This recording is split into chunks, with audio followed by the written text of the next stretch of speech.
Ladies and gentlemen, how you doing? Welcome to The Flow Within. I'm your host, Tony G. Today I have the distinct pleasure of welcoming my good buddy and a fantastic musician. Also, he has a killer sock and shoe game, my buddy, Ty Bray. Ty, welcome to the show. Appreciate it, man. Yeah, it's been a while since I've seen you. I think last time I saw you, you were playing like a solo show down by Coors Field. Yeah. Grinding. Always grinding. Always working. Yeah. Have you been playing a lot of those shows?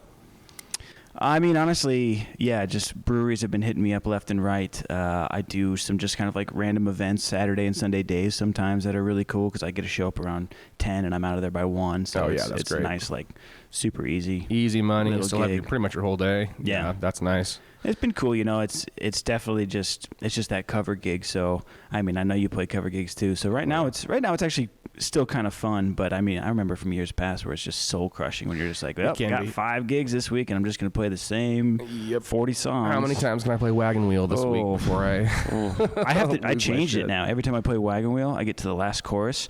And then I do the last chorus again, but every time I incrementally speed it up. Oh. And so by the end, you know, whoever I'm playing with, we're just like, da, da, da, da, da, da, da. We're just going as fast as we can. The crowd loves it. And it's more entertaining for me to play it as well. I just have a drummer that does that for me. There you go. There you go. I got a little music joke for you. How do you know a drummer is knocking at your door? It sounds like this. They're always speeding up. A little inside music joke for you. Yeah, there you go. That was pretty deep cut. Okay, anyway. This is the kind of full, no holds barred comedy I bring to the table, guys. I love it, man. I love it. I've got a lot of other good drummer jokes, but they're not very appropriate. Sure. You know, my drummer friends don't deserve it. How about you? Have you guys been playing? Have you been doing some solo, some full band stuff? Yeah, I have done a couple of solo things, and we've done a handful of pretty what's the word I'm looking for? Like casual band things. We've played. A really nice woman was having a garden party, like an annual garden party thing up in Conifer, and in this beautiful valley that she'd like overlooked with horses and stuff. And we got to play outdoors for that during sunset, and that was pretty rad. Yeah. And you know, we played a wedding and you know, stuff like that. We've played a handful of shows, but nothing really super serious. We were gonna play a show actually this weekend, but the band that we were gonna open for canceled their tour, of course. But, you know, that's okay. Where was it going to be? It was going to be at Lost Lake. I love Lost Lake. Me too, man. That's a great venue. What's your favorite venue in Denver? Ooh, that's a great question. Lost Lake is up there, although I don't much like, it's a really flat venue, or like it's shallow. It's wide and shallow. It's kind of a weird layout. But, well, I mean, the Bluebird. I have yet to grace that stage with my presence, unfortunately, so I'm not jealous. That was the it's okay to be jealous. That was the very last thing that we did before the pandemic hit. We did that. We played that in 2020, and it was a huge night for us, and we were just over the moon about it, and just like, this is it. 2020 is going to be our bitch, dude. Like, we're about to take this year by storm. 2021, we're going to be in a completely different place than we are right now, and we were right. We were right. Maybe not the same. Sitting on our couch, you know what I mean, playing PlayStation. So yeah, it was. That was, I think, the hardest part for us about that, and it's been honestly really hard to motivate ourselves to get back into gigging and stuff because we just had such a heavy letdown, and we were on tour when the pandemic hit. And we had to come home early. We were slated to play in Austin during South by, and we had this like really cool Southern Loop thing, and going back to venues that we hadn't hit on our last tour and stuff. We were really excited about it, and we had to come home like a week early or something like that, and it was just devastating. We were just so bummed and scared and surreal, just like we all were back then, of course. And anyway, and it's been kind of a tough year for us personally since then, in different ways for different members of the band, but all of us have had kind of a bunch of stuff going on. And so we've been really trying to choose our next step carefully as far as entering back into the gigging scene and into the playing live shows, because we feel stupidly, I think now. I mean, it's been a year and a half, so it's like this. It's not, nobody still is thinking about that. But in our mind, that was like the last thing we did in Denver. So like, we don't want to just play wherever after that. But I think that that's shooting ourselves in the foot. Well, you guys had that momentum, and then it just kind of comes to a standstill. And absolute standstill. I mean, I know how hard you guys have worked, because I mean, One Way Ride, we played with you guys all the time. We kind of saw the same rise, and it was really cool to see you guys keep on pushing over the top. And so, I mean, that was years of you guys absolutely grinding, yeah, it was just about 5 years of working really hard at it. And we're still getting together. We have released some stuff. The song that I sent you to talk about, we released in the winter, or like last winter. So, we were still doing some stuff, and we're still getting together and playing and everything, and trying to plan shows, and hypothetically talking about going on tour, or like wanting to make that happen, but haven't really been getting the gears going on that yet. But, it's been tough. Have you guys been able to write any songs together over the last year and a half or so? So the song that I sent you, I wrote in like 10 minutes. Nice. It was one of those, it's kind of a silly song. It's like, the first line of it is, "Hey, pretty lady, want to go for a ride?" So, I mean, there's like literally no intellectual value of it. You know what I mean? It's just about like picking up a chick in a car that I wish I had. Yeah. I drove up in a van. Tony's like, "You driving a van, huh?" I mean, I know. Yeah, dude, I'm driving a van. I drive a wagon. I know Respect. exactly what it's Yeah. like. We have a lot of gear. We got a lot of stuff to carry. It's not That's easy true. to do it in a sedan.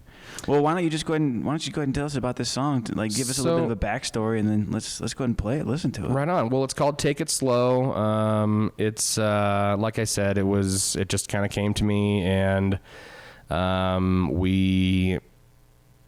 It was one of those songs that it came to me, and then I played it for the guys, and the guys were just like, "Oh, cool, like this," and then played it, and we were like, "Yeah, like that," and it was just it was easy and fun, and we have a tendency to kind of overthink songs, I think, sometimes, and songwriting process, and we have so many creative minds at work, and all wanting to kind of put our fingerprint on the song in different ways and everything, and some of our songs have a lot of moving parts to them, and this verse is different than this verse is different than this verse, and between them there's a different bridge every time, and like whatever, blah blah blah, all this different stuff. Yeah. And then a breakdown, and then a solo, and then like a harmony solo, and then whatever. And like sometimes just like play the chords, talk about chicks or whatever. It's rock and roll. Like let's not make it hard. And so.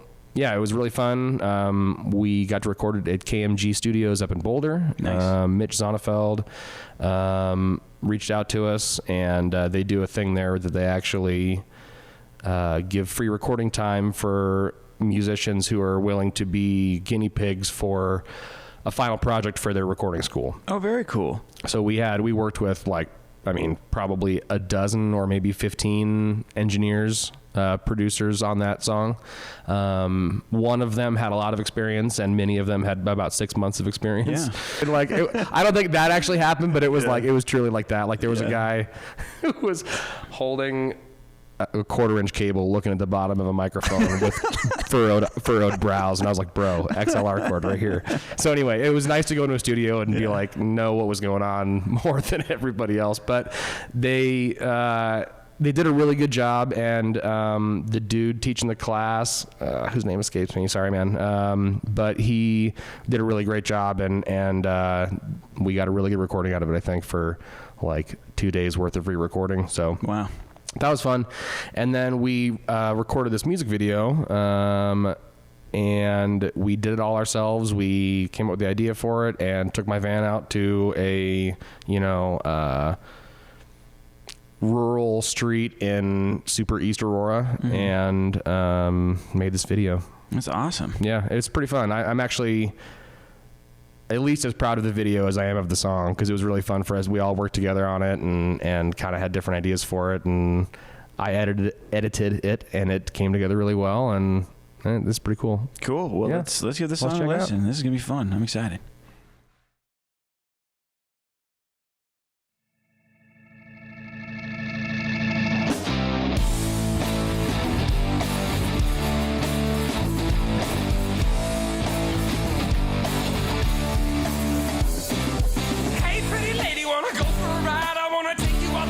to the other side, and I think I might know the way to go. Come on, get in, let's take a spin. I could get you there quicker than a rocket ship, and I think I can hear the engine say, let's go. Let's roll, quit wasting time, get in the passenger side, 'cause I've never been the type to take things slow, yeah, yeah.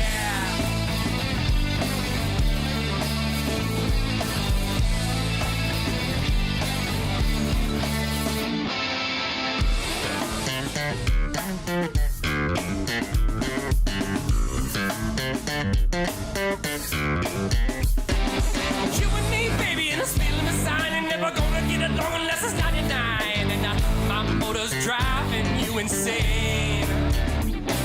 I've never been the type to take things slow. I wanna get on the road, I wanna get out and go. And can you take me where I wanna be?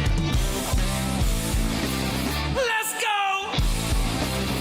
Let's roll, quit wasting time, get in the passenger side, 'cause I've never been the type to take things slow, yeah, yeah.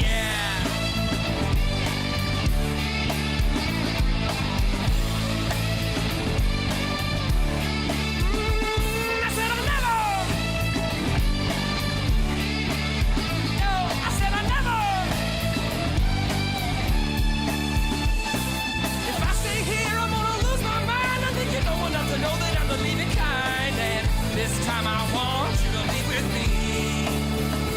Yes, I'm a random man, yes, I'm a rolling stone. Where the pedal is the metal is a rock hollow man.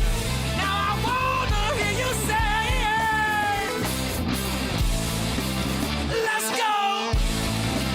Let's roll, quit wasting time, get in the passenger side, 'cause I've never been the type to take things slow, yeah.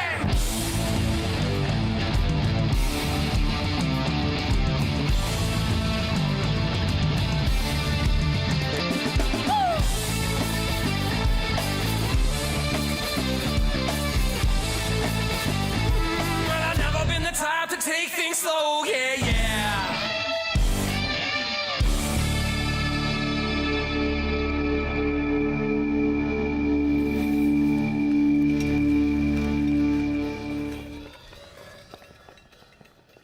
Well, that sounds like a Silver and Smoke rock and roll song Yeah, to me, so that's yeah. awesome, man.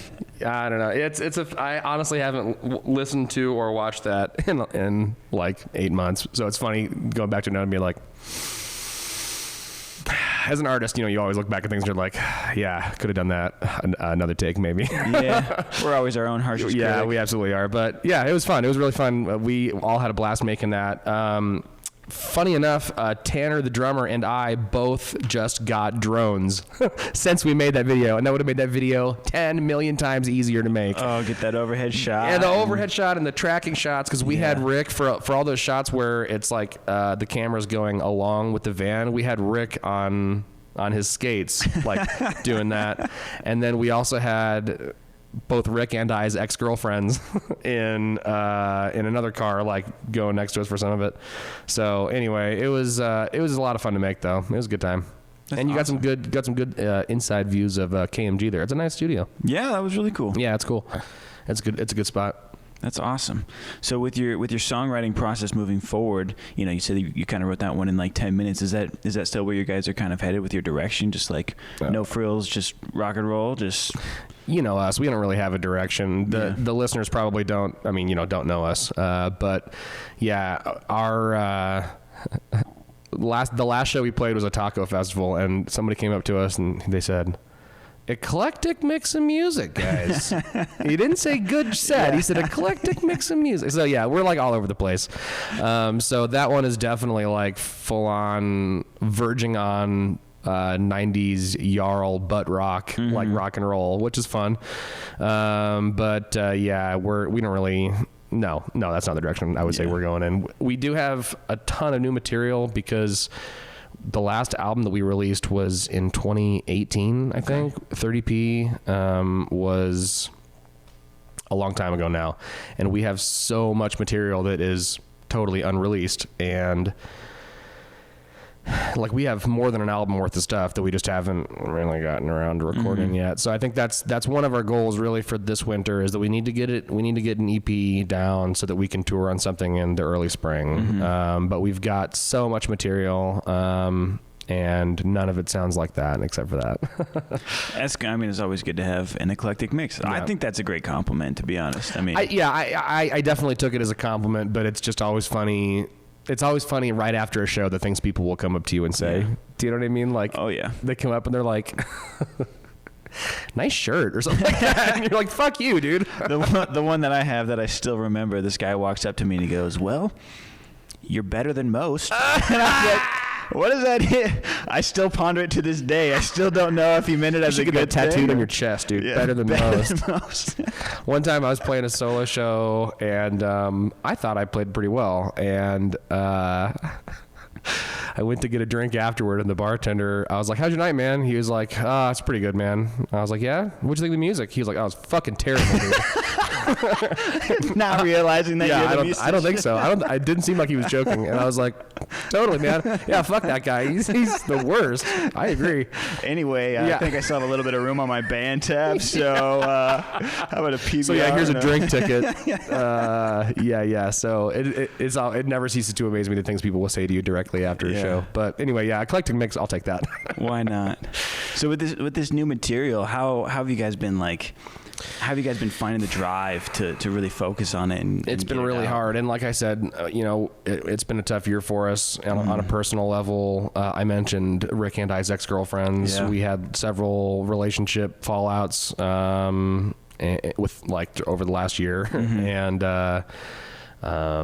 my guitarist Dino's dad passed away a few months ago, and that was obviously so tough. And he was a big part of what got us started, and a big influence on me. And so that was tough on all of us, really. But tough for us to see our brother hurting like that. And I switched jobs. We were talking about before I got here. I went from working at my music store to bartending, and Rick changed jobs, moved, and like all this different stuff. Oh, my dog died, and it's just like one thing after another. Yeah. So it was really tough for us to kind of get our footing and get all together. And there was like a period of several months where we were like, right when we'd be like, okay, I think I'm done crying about my dog dying. I think I'm ready to go. Oh, Dino, I'm so sorry, man. Okay, totally. Well, and then, a few months go by, or, a few weeks go by, and then something else happens. And it was just like, we really just couldn't find our footing to really get in the rhythm of playing together at all. And we were playing together twice a week, every week for months and months and months. I mean, for honestly, over a year before 2020, we had gotten up to 2 a week. And, so it was really tough.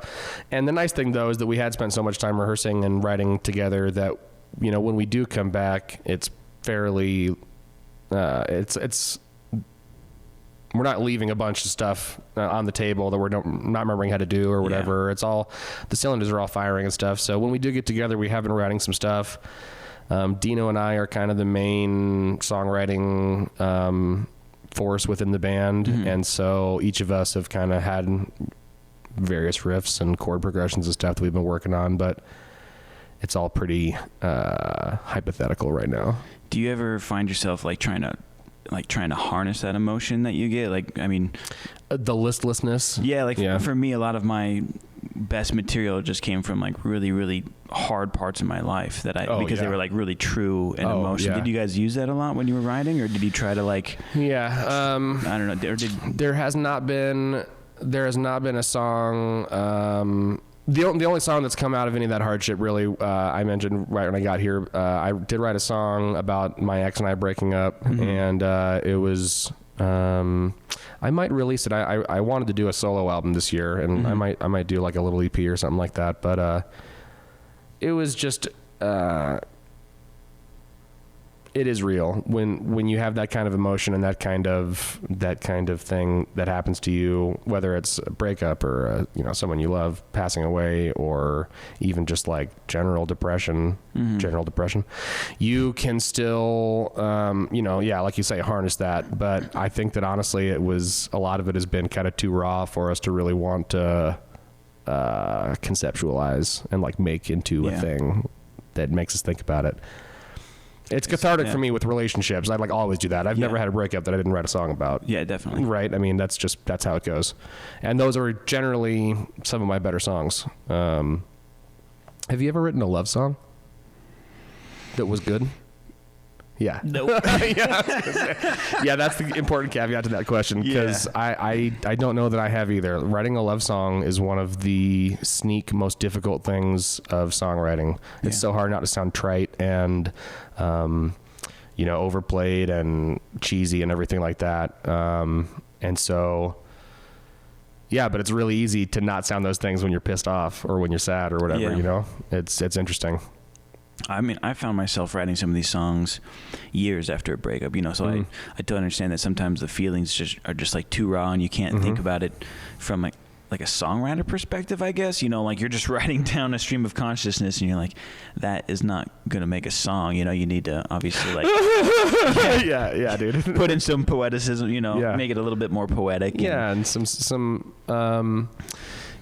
perspective. I really enjoy looking back on my life, and I haven't had, I've had a lucky life and a good life in a lot of ways, but like all the things that I've done wrong and that went wrong and everything, I learned so much from. And I just turned 30 in August, and I'm like, cool, man. Like welcome. I learned welcome, right? It feels good. It feels good. I'm like, I've learned a lot by being really stupid and making a lot of mistakes, and here I am, and I made it this far. You're speaking my language, man. Dude. So and some of those mistakes make their way into songs. I think that's great. I think there's nothing better than using actual personal experience, and that's a lot of artists that I latch on to as well. If I'm actually listening to the lyrics of the song versus just like a good rock and roll guitar solo or something like that. Yeah, are you a lyrics listener? Not usually. Really? So for me, if a song comes to like this culmination and musically it's like kind of coming to a head, and then like one line just sticks out and just kind of like becomes the climax of the song, then I'm like, that is a really fucking good line. I like that a lot. And then I'll kind of like listen to the rest of the story. But for me, get the context I'm all more of just like a musical melody kind of person. It's so funny. I think every musician is different in that regard. But I am absolutely lyrics first, and I have to like consciously ignore what the singer is saying to hear nuances in the music. Like I very first go to the words every time. That's fascinating. Yeah. Different strokes. I mean, I never really thought of myself as becoming a singer. I thought I was always going to be like somebody's Slash to somebody's Axl. So, I picked up the guitar when I was 16, and I was like, this is awesome. I'm just going to be the lead guitar player. Totally. And then, I don't know, 7 or 8 years later, I found myself with just an acoustic guitar, and I was like, I'll try singing a song. And so I just kind of started from there, and then it just kind of really, evolved. Because you're a really good singer. Oh, well, thank you. Yeah, and I mean, thanks, man. But that was like my thing. I know I'm a good singer. That's what I surprised it, but I'd be like, that was like I learned guitar so I could do something to sing, because I was just standing there with my hands on my sides like la la la. Dude, and so that is the worst feeling for me. If somebody's like, come up and sing, and I'm like, do you have a guitar? They're like, no. I'm like, then I'm not gonna do it. I feel so naked. Do you do karaoke ever? Oh, only when I was like really, really drunk. Yeah, right. Yeah, it's super, super awkward doing karaoke. I have been recently going with some coworkers a couple times to a bar where I get drunk and then do it. And it's extremely awkward. I need something in my hand, because if not, then you have to go full frontman, and that's awkward to do in a bar. It is. Like I can't be like doing any kind of like, you know what I mean? I don't know. That's not really my frontman aesthetic necessarily. But like the I don't know. I've seen you do some cool stuff. Yeah. What's the craziest thing that you've ever done at a show? One time I was playing just a cover gig with this band, and we were doing this New Year's Eve show, and I was, show cocking, as I like to call it, and I was, being a little bit too showy, and I was missing some notes, and then all of a sudden, like, I was making eyes with this group of girls, and I run up and I do a knee slide, and I immediately regretted it because it hurt so bad. And the next day, my entire knee and like leg was just a bruise. It was just a mess of a bruise. And did you nail this knee slide? I nailed the knee slide and the solo I was playing as I did it, and it was really impressive. But overall, did you pull a number? Not worth it. No, not so worth it. It wasn't worth it, even if I did, to be honest, man, it hurts so bad. Oh, that's so funny. What about you? I think the craziest thing that I've ever done on stage was I brought a bottle of Jameson and I jumped down off stage and I was pouring it in people's mouths during a song. I think that's awesome, man. It was pretty rad. What a way to get the crowd involved. So yeah, if there's one thing that can make somebody like your music, that's guaranteed, and that's liquor. Oh, dude, Trevor and I always used to say, the more you drink, the better we sound. That's exactly right, dude. That's why it's a 2-drink minimum of comedy shows, stand-up comedy. Oh yeah. There you go. Because that shit's not funny if you're not a little bit drunk. Yeah. I mean, it is a little bit funny, but it helps. It always helps. So anyway, pouring Jameson. That was actually at Lost Lake. That same show, we also brought blow-up dolls. Nice. And threw them out in the crowd, and people were crowd surfing blow-up dolls while I was pouring Jameson in their mouths, and that was a rowdy show. Basically, what you're saying is everybody needs to go see a Silver and Smoke show. Please come see a Silver and Smoke show, because I promise the next time we have a big Silver and Smoke show, it is going to be stupid, because we have so much party energy built up in us from not being able to play shows twice a week like we used to or whatever. It's going to be a big party when we do that. How has the lack of music affected your just everyday kind of personal life? Immensely. Yeah. In the summer of 2020, I picked up so many new hobbies and found so many different ways to distract myself from the loss of music in my life. Mm-hmm. I bought a boat. I saw that. I bought a boat. That's really cool. That was a lot of fun. It's like an old 1987 motorboat. And so anyway, I got really into fishing. I mean, I've always fished before, but I've never been go all the time. I never had time to do that, but I did last year. So yeah, I did a bunch of fishing, shooting bow and arrow, outdoor fun stuff, camped a bunch. That was all really nice. And the only creative thing that I really kept going was Dungeons and Dragons. Oh, nice. Avid D&D player. Yeah. I'm actually starting a campaign tonight with some coworkers after work. So that's how cool I am. And but the D&D and also my podcast. I have a weekly music review podcast called Fanboys, where we talk about listener submitted music and bands. And so yeah, it was a really big challenge for us to continue doing that every week during the pandemic when we were all sequestered in our different houses. Mm-hmm.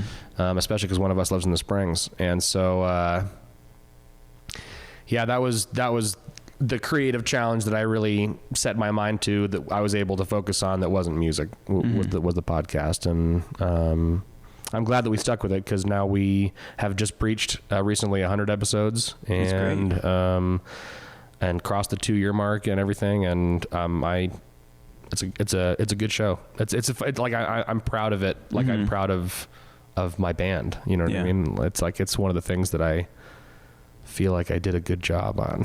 I want a gold star for it. Yeah, that's great, man. Yeah, and you're gonna, you I'm sure already feel that, but you're gonna feel that here in 98 more episodes with you guys. Yeah. I mean, I just really like this idea. I think it's just fresh, and I'm just really happy that I'm going to open up to all artists soon, but right now I know the music realm a lot better. So I'm just happy that there are people that are willing to come onto the show and just really open up, because absolutely, I think it's just such an important thing that, I mean, especially with this last year and a half, there's just so many people that are just hurting. Truly, that's the catalyst of it, really. We're, as an art community, I think, wounded from last year. And there's, on our podcast, we, last winter, we started getting pandemic songs about, and we were like, here we go. Okay, we talked about how this would for sure happen, but here you go. Here's a pandemic song. And now it happens so often that we're like, here's another pandemic song. Yeah. Because every person did that. And not that it's a bad thing, not that you shouldn't create the art based on what you're feeling and to emote and all that stuff. But it's every person felt that. It's crazy to see the ripples that are still coming out from last year. Definitely. I mean, and it's just, like you said, it just hurts when shows get canceled on you. And I mean, obviously, I think it's for the safety, and for the health of the community. I think it's really great. But I just know for me, it just plays such a toll or it takes a toll rather, just because, you set your mind to this thing and you're just like, you've been working so hard and you want to show everybody this stuff. And then, when that medium gets taken away, for me, it's hard to express myself. I've gotten a lot better recently of just like actually being able to open up and talk with people. But for me, lots of times it was like, here's how I'm feeling through my music. Mm-hmm. And so I can just imagine that absolutely so many other people are going through the exact same thing. Yeah. And they certainly are. Yeah. And like you say, not just musicians, but I mean, even visual artists and mediums that weren't necessarily directly affected by attendance, during the pandemic. But I think it's just that we're soft. We're soft here, and we feel it. 100%. We're the empathetic people and the sympathetic people, and we're the ones that wear our hearts on our sleeves and say the things that the people working up in the offices are feeling. You know what I mean? Because some schmuck up there in the top floor of some high rise in Denver is like probably every bit as bummed out about last year and affected by last year as we are. Probably. Maybe not every bit. I just find that a lot of people have a really hard time expressing that. I think maybe we're fortunate as musicians to be able to have that way to express ourselves. But I mean, I just have so many friends that are just like, I just don't have anybody to talk to. Or, if I'm at the office, it's not really a place to talk about your emotions. It's a place to like get work done. And right. I think it's just tough. I think it's really hard. Yeah, it really has been. That was maybe part of the reason that I wanted to get out of the music store I was working at. I hadn't really thought about that until just now, but I don't talk about me playing music all that much at my new job. And I haven't really put that together yet, but like I think that I was just tired of being bitter about the music, the state of music today and the state of my own apathy in pursuit of that. But like I just was talking about music and with musicians and playing guitar every day and just thinking to myself, like, what am I doing? Like, this is supposed to be a side job while the music was taking off. You know what I mean? And then when the music went away, I was just working at a strip mall. Yeah. I was like, cool, this sucks. Yeah.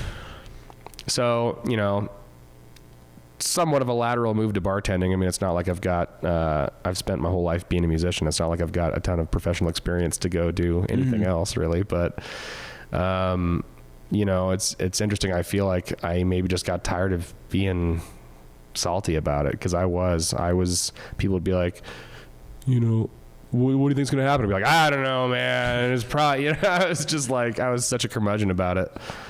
So, yeah, I don't know. I think I honestly, and with all the stuff that I was trying to do in 2020, I was honestly trying to distance myself from music to an extent. Yeah. You know what I mean? And like, I was so disappointed about how the spring of 2020 went that I was just like, all right, fuck it, to an extent. And I wrestle with a lot of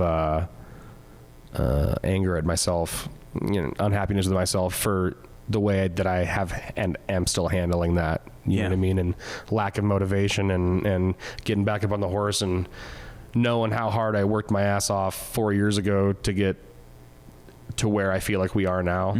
You know what I mean? And hard to want to get back up on that horse. And so I think I was just trying to find other stuff to do. I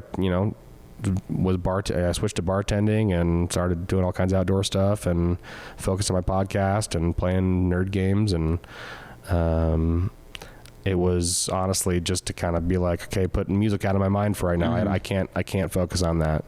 And I'm starting to come back to it. And I've been really spending a lot more of my time playing music, and it's been coming back for me. But it's I kind of forgot where I was going with that. Do you like, have you found yourself losing a little bit of the love for the music over the past, like, is it kind of a chore to play the music again, or is it just like, has the inspiration been coming back? Because I know there are several times when I have a period where I'm just like, I play so much guitar, I teach guitar, right, and I play all these cover gigs, and then I'm like, oh man, I really want to write a song, or I want to practice something for me, right, and I look at my guitar and I just go, I just don't want to touch it right now because it just feels like work sometimes. I feel you. Absolutely. I definitely have been there. I think that my little bit of hiatus has been effective in bringing me back from that. Like I said, I've been playing music more. When I first was transferring over to bartending, you know, I did it with the intention of having all this free time to play music and stuff like that, but I was just sleeping in and just like hanging out, and I didn't want to play music, and I didn't do anything. I'd wake up and smoke a bowl and play video games and like chill out for a couple hours before I went to work, and that was fine, and I needed that. Like, you know, on a really personal level, I really needed that reset time and all this time away and everything. But I've really been coming back to play music more, and you know, you wake up and pick up your book or your game controller or you know, whatever, and I'm like, what am I doing, man? Let's go downstairs and play some guitar, play some piano. So it's been coming back, and the inspiration's been coming back, and the band's starting to kind of slowly, you know, recenter. I mean, it's like a supernova went off and we were just scattered, and we're really starting to kind of come back into an orbit together. So it feels good, and I think that there are good things in the horizon, and you know, the four of us love our band and each other so much that I don't think it would ever like go away. Yeah. But I think that all four of us were just like wiped our hands of music for a little bit. Yeah. So, and I don't know that it was necessarily like intentional even or conscious, but like that's what happened. But it's, you know, I think it's good for us, and we clearly needed it because it's what happened. And I think that, you know, the way we're starting to, like I say, to come back together, I think that there's a lot of good things in the horizon for us. We're talking about big plans and everything like always, but it's just been hard to get back in step with each other. Yeah. But the love for it is there, and we've got, like I said, a stupid amount of material that's unreleased. So we really just have to get off our butts and get in the studio. So what it comes down to. That can be great. I mean, and you were talking earlier just about like the cohesiveness. You were just like, here's a song that I wrote, and then the rest of the band just kind of filled it in. I mean, you guys will get back to that, I'm sure, lickety split. And there's no better feeling when you just find those people that you just jive with. And yeah, it comes, you know, like it's a natural, inherent thing, and also it's something that is cultivated and grown, and we have it naturally together, but also, you know, we have worked on songwriting and know each other's you know, music language and body language and stuff so much that we can vibe on stuff like that.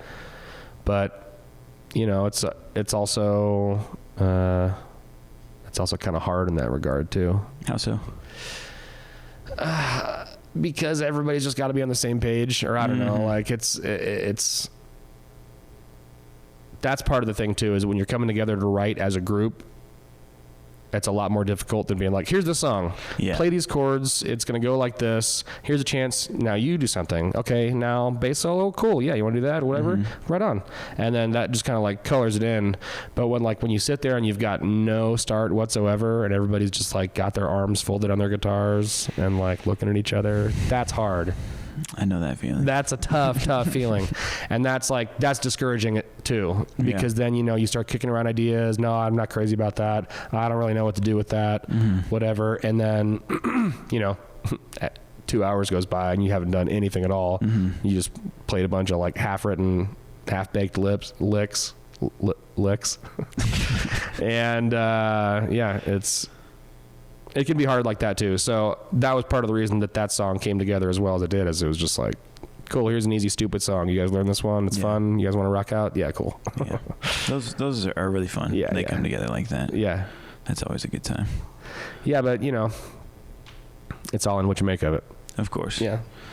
So just moving forward with your songwriting, are you guys just going to stick with the material you already have, or do you guys have new ideas that you're going to we have new stuff too, but we're not really don't really feel like we're in a position to write a whole bunch more music, because then we're going to forget the stuff that we wrote. You know what I mean? Like, we need to like get this stuff down and solidify it, because there's no record of any of these songs, or, you know, we've got like some demos recorded and stuff like that. And but so we definitely have new stuff that's, you know, starting to ruminate and starting to come together and everything. But I think that we really need to see first what we've got in the bank already, because we've got at least an EP, if not 2 EPs or a full album, of like solid material, because we've got more than that worth of stuff. We've got like 15 songs that we have written that are just chilling. Yeah. And so let's put some of those out. What are we waiting on? Definitely. We're just being lazy. It happens, man. Especially, it's just, right now the mood is just not music hype, Yeah. It's just a hard time to be an artist. It's tough, but like you say, I think that the light at the end of the tunnel is getting brighter. Yeah. I really do. And it's, the projections and everything are starting to be kind of optimistic for the first time in a while. I'm very hopeful. I'm obviously, want what's best for the common good and the public and everything like that. And so I'm down with whatever needs to happen, but like, I hope it comes back. I hope it gets more back to normal soon. And it has felt more back to normal, but I hope that doesn't mean that it's about to turn back around. Yeah. That's okay. That's not what this podcast is about. That's not what this podcast is about. All right. Just kind of as like a final couple of thoughts, like what's something that you wish that people really knew about you as an artist? Because like you get up on stage, you play your songs, people see you maybe for the first time, and they're just like, cool, this sounds pretty good. What do you think would help them kind of understand your music a little bit better? What if they could know something about you?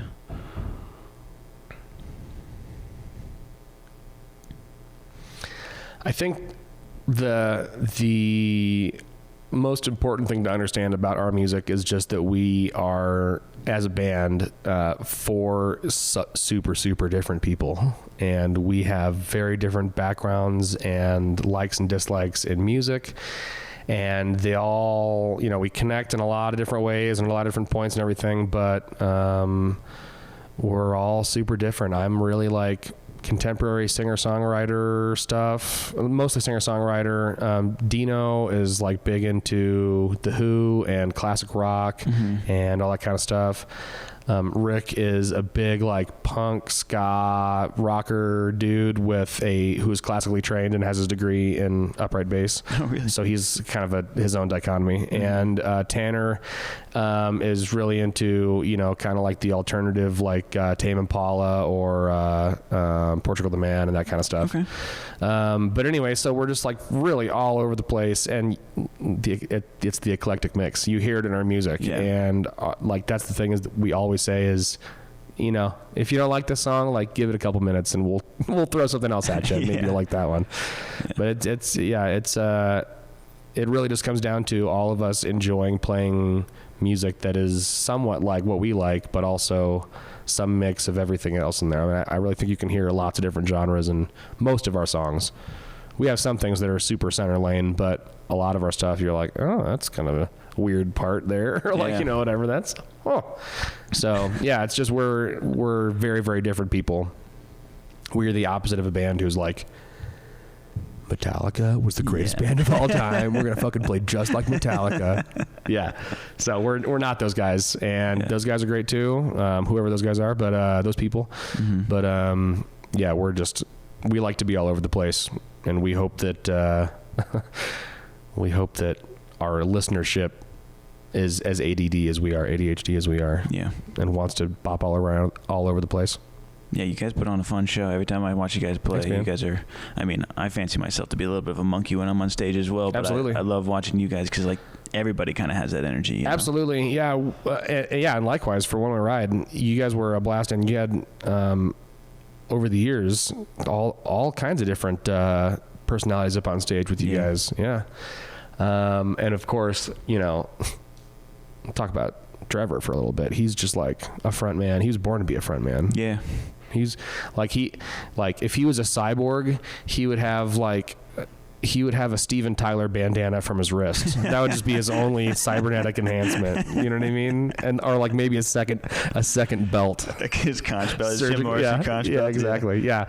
So, but you know what I mean? I think that's part of the fun of it. And as much as we love writing music and everything, I'm a total ham for being on stage. I grew up as a theater kid. I'm an only child, so I need constant attention and validation. Yeah. And so I love getting on stage and just making an ass of myself and doing funny things like bringing blow up dolls, or we have a song called Beer and Tacos, and at that Bluebird show, biggest show of our entire lives, we had my ex-girlfriend and a friend of ours bring signs out that said beer and tacos, and we were like leading the crowd. You guys say beer, hold up, you guys say tacos. And then on the taco sign on the back of it we wrote anus. And I said, I gave it to my ex-girlfriend. I said, just hold this up one time, truly one time. And then so the tacos, I just for like 1 second, and I received one photograph perfectly of that sign up in the air, and that like made that whole night for me, because as big of a night as that was, the fact that we were still having fun with it and just being stupid and like making jokes and making light of this big situation. I mean, truly, it was the biggest moment in our career, and we were like, how funny would it be if we had a sign that said anus on stage? That's the best. Super funny, dude. Like, yeah. So yeah, it's the love for it, man. It's all about that's what does it for us. That's awesome. Yeah. Where can people find you? All over the place. My band Silver and Smoke is on Spotify, Apple Music, YouTube, pretty much wherever you find your music. My podcast, if you're interested, is called Fanboys. It is on the Hard Times Podcast Network, the Hard Times satire punk rock scene. That is on Apple Podcasts, Spotify, Patreon, Libsyn, Coil, all kinds of places like that.